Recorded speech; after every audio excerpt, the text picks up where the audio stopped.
Ndlela izinendaba allegedly kancane kancane kuyavela ukuthi cha umkhwanazi wayengakhuluma wona manga. Inkinga nje iyodwa, ubaba wenkomo akafuni ukwenza umsebenzi wakhe ngoba uyazi ukuthi kuzovela amabhetubetu kwanaye iphalaphala ziyakhala. So umchuna ngithi usevumeleke manje ukuthi cha yena uyena owavala i-task team leya eyayisesha ngama political killings. So uthi ke yena wayivala ngaphandle kokuthi okuyena mkhuzi wamaphoyisa wangempela one authority ukwenza lokho kwakuwubaba uMasimula, ngoba ubaba uMasimula ukhomishana wamaphoyisa, lo was just a minister, kodwa uye owavala ini i-task team leya eyayikade yenza ama-investigations into political killings.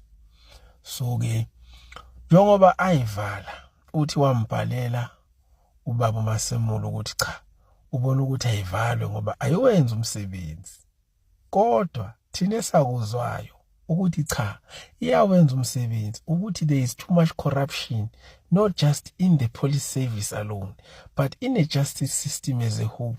Even the judiciary, we were told ukuthi the judiciary is corrupt.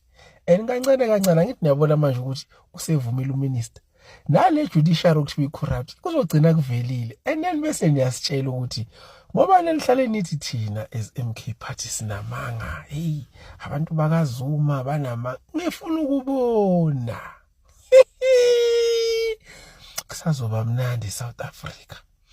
So ngiyeza ukuthi inkosi Malanga ezithathelwa ifoni uMatlala lapha babeke bazama ukuxhumana ke no minister, angazi ukuthi kwenzakalani lapho. So njengamanje uminister nje into akayimincele, but umincile izinqa ithule sithe mukolo umincele nje into eyodwa ukuthi uma ngabe kucheckwa leya cellphone eyayisetshenziswa uMatlala, leya number ezovela lapha, leza inamba ezovela lapha ingaveli leya, angazi ke ukuthi kwenzakala kanjani ke Nkosi yami.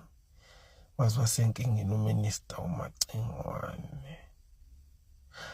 Kodwa ke bafethu cha alikho elibi ngaphandle kwakho nje ukuthi cha kancane kancane umkhwanazi kuzovela ukuthi obesitshela iqiniso. Thina into esiyilindele kumkhwanazi ukuthi akasibophele igebengu, ukuthi uminister asinendaba, ukuthi upresident asinendaba. Uma esibophele nje igebengu sasala thina neSouth Africa yethu saqhubeka nempilo, siyojabula kakhulu.